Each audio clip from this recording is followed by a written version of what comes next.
Hi everyone, welcome to this reading. I have my crystal ball off to the side, so I will be scrying throughout this message. If you're new to my channel, my readings are a little different, and if you're returning, welcome back. You know how we do if it doesn't resonate with you. If you're forcing the story to fit, arguing with it in any way, you just leave it behind for the people who it's meant for. So if you are interested in overnight affirmations, meditations, or subliminals, definitely check out the new channel. Today there was a shamanic journeying to meet your spirit animal meditation that was posted today, so definitely check that out. Let's see, I'm already getting pulled in, so okay, let's do this. All right, taking a step aside,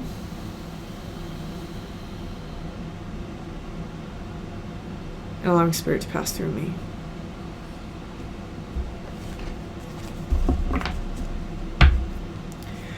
Opening up to receive information.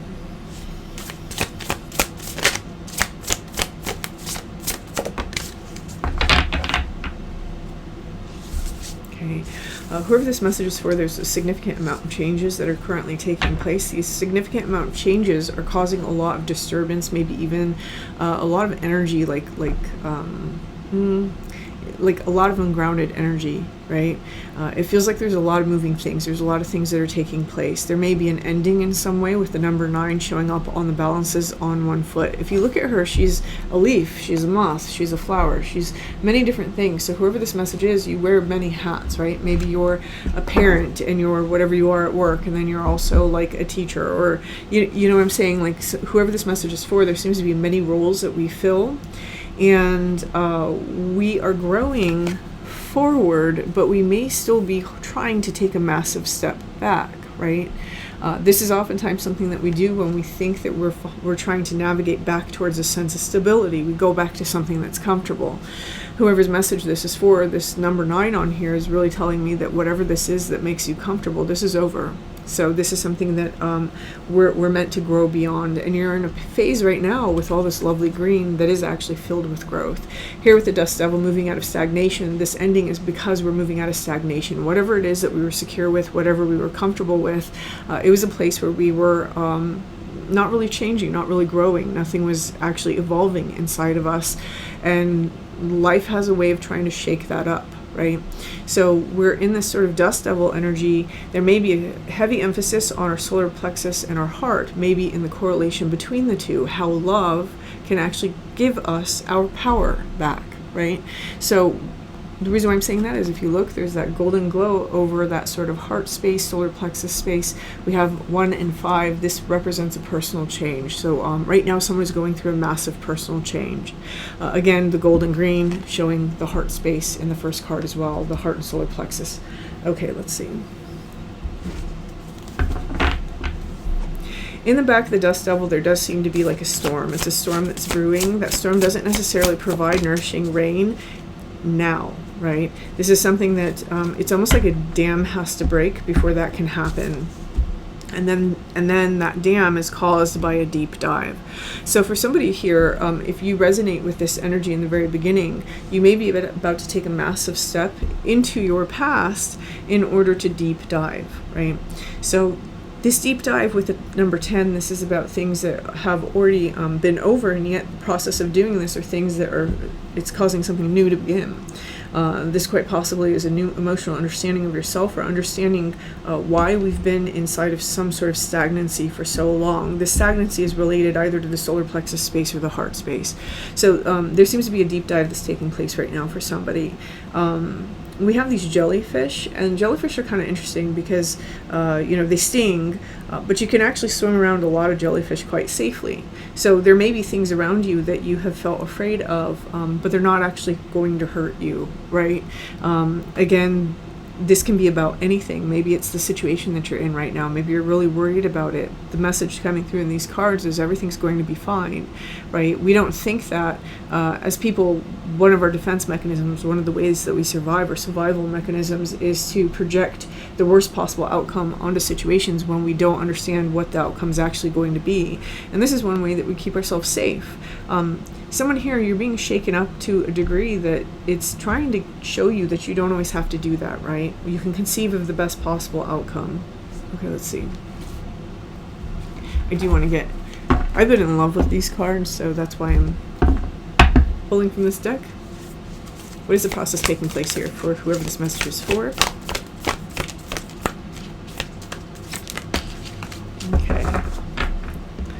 And the bottom. Okay.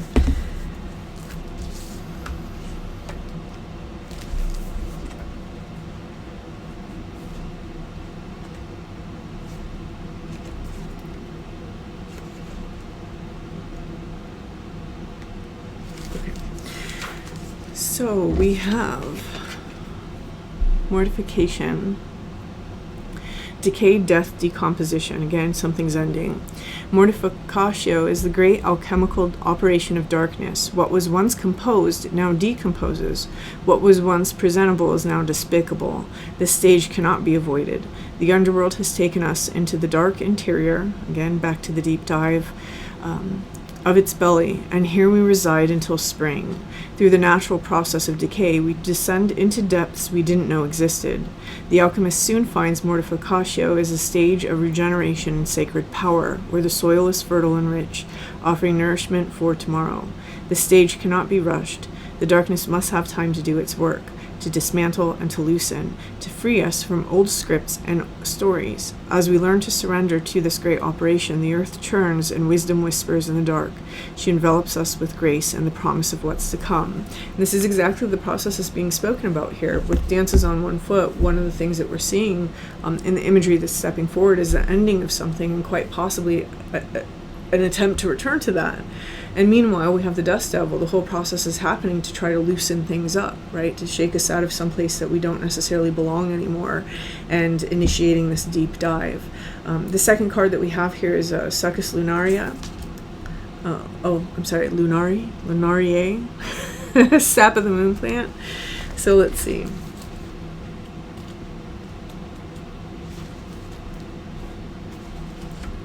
Oof, there we go. Nocturnal sacred water of the unconscious. Again, this seems to be the deep dive that we're taking. Succus lunaria is an ancient substance said to be born of water, plant, and moonlight. This elixir develops in the depths of night and is thus the metaphor for the wellspring of the unconscious. When this alchemical magic is afoot, it's all about dreams. The answer you're seeking will not come from the intellect nor the opinion of others. It will surface from the depths, as if rising from the ancient waters of your memory. The work is to rest, restore, and awaken your celestial senses. Do this by pausing, by releasing your grip. The sap of the moon plant signifies you are in the deep territory of destiny, and the imagination, this is a mythic moment. The dream is waiting to show itself, but awaits your sincere invitation. Ask and rest, all will be revealed. So I'm taking this very literally. It feels a little bit like whoever this message is for, we have something that provided us safety and comfort. One of the reasons why it's being shaken out of our life in a sort of dust devil tower kind of energy is because it's something that isn't actually fulfilling a part of ourself, right? There may be dreams that we have yet to initiate. There may be things that we have settled for. And this whole process that's taking place is really requiring a deep dive so that we can get clear on what it is that we want and understand that the thing we're trying to return to is never what we actually wanted in the first place. So this is a rare moment, right? Kind of what the book just said. It's a mythic moment. This is a moment where we get to reinvent ourselves, where we get to step into the future and decide who and what we're going to become. Our limitations and the identity that we have, they're narratives. They're narratives that we've held on to, right? In other words. And just like with all things, we have much more power to choose our new narrative than we realize. For some of you, if you are unaware of what it is that you actually desire, if you're unaware of what it is that you actually dream for, paying attention to your dream space is going to provide you some answers. So this is one reason why this card is coming out in the more metaphorical sense of paying attention to your dreams. Okay, let's see.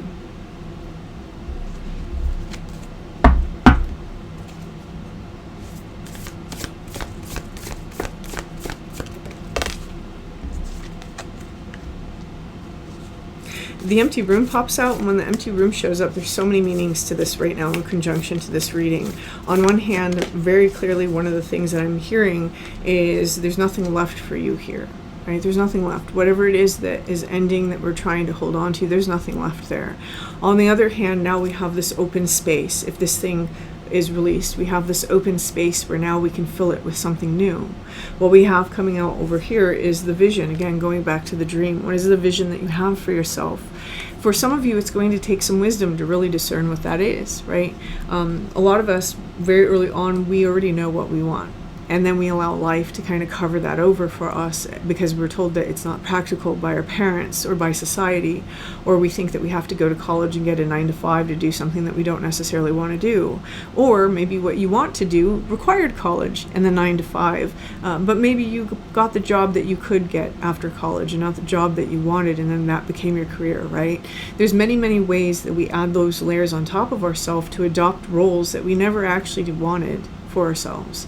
So this is one reason why you're being asked to delve into that heart space, going back to the beginning of the reading, the heart and the solar plexus, going back to who we really are inside that solar plexus. Who am I, right? Who am I? And what was I always becoming? Here inside of the heart space, what we have is love. What are we passionate about? You know, what is it that we truly want to give and we really want to receive? How do those two things influence our sense of identity, our sense of self? Here with the vision, this may be something that presents a hurdle.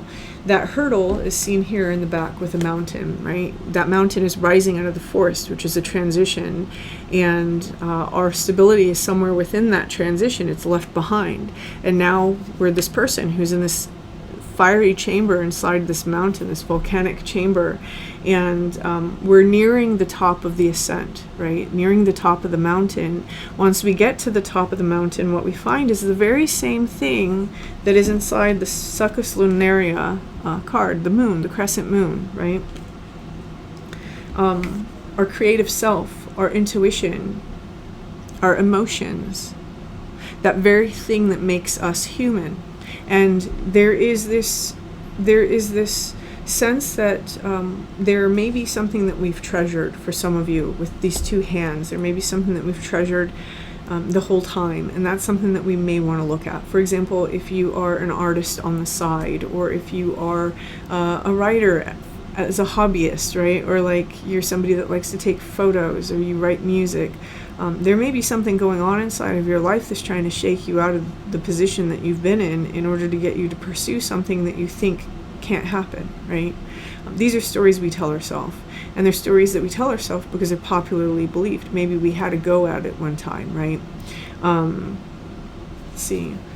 For some of you, this may be work as a healer. It may be going back to school to finish your master's for something, right? There's something going on here where someone has a dream, and life is trying to throw you an ending to shake you loose of whatever you've been holding on to with complacency in order to get you to pursue that dream. For some of you, this might be a person.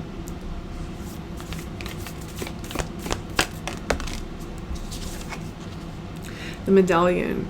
What is truly valuable, right? When I see the medallion for me inside this deck is always about that thing that offers us, it's almost like that magical answer, right? I see this more like more like a amulet is kind of how I see it. It's the thing that it's not only the prize, but it's the thing that we have that makes the magic happen. So someone here, this is the quest that you're on right now. This is the stop on that hero's journey that we keep talking about, where you may be finding yourself, is you may be faced with some endings or some tough choices as to what to take with you and what to leave behind, what direction to go in. Maybe you're being forced in a direction and you're having a hard time letting go of your previous direction. Allow life to flow. Right? One of the things that I was feeling when I first stepped into this reading, I was feeling like a serpentine sort of energy, and I was thinking, oh, that's a flow, but then there was static. I didn't know how to interpret that until just now, and so I think that's what this is about. Life is taking a certain flow, and we're creating static. So allow your life to flow.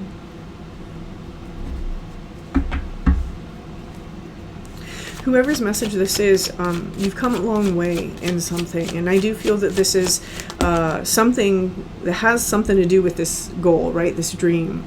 It's like we've done a lot, we've invested a lot, or we've matured a lot, and we can handle it now. There's something here where it's like this idea of we've done a lot, but there's still something here that's holding us back, right? The captive man is showing up here. Again, the things that we're bound to. We have two number 10s on the table. which I find kind of interesting. Okay, we have the heartless love here showing up. So we may have gone through a period of stagnancy again, and really not feeling passionate about life, just feeling like we're just there. I'm going to be honest, it just kind of feels like, yeah, I don't see the point of doing this anymore. It's that kind of energy. And so whoever's message this is happening to shake you up so that your life is worth living to you, right? So that you find your life worth living again. And here what we have is Queen of Hearth and Home, and rather than seeing it as Queen of Hearth and Home, pay attention to the mask. She's lowering that mask. And as she lowers that mask, there's almost this magic rising off of this egg. And I think it's supposed to be a globe, but it looks like an egg to me now. And it's like a new being is emerging. Someone here, there's a new sense of self that's emerging as we lower this mask to allow ourselves to step into this dream. So whoever's message this is, I hope this resonates with you. If it does, please hit that like button. Feel free to leave me a comment, and until next time.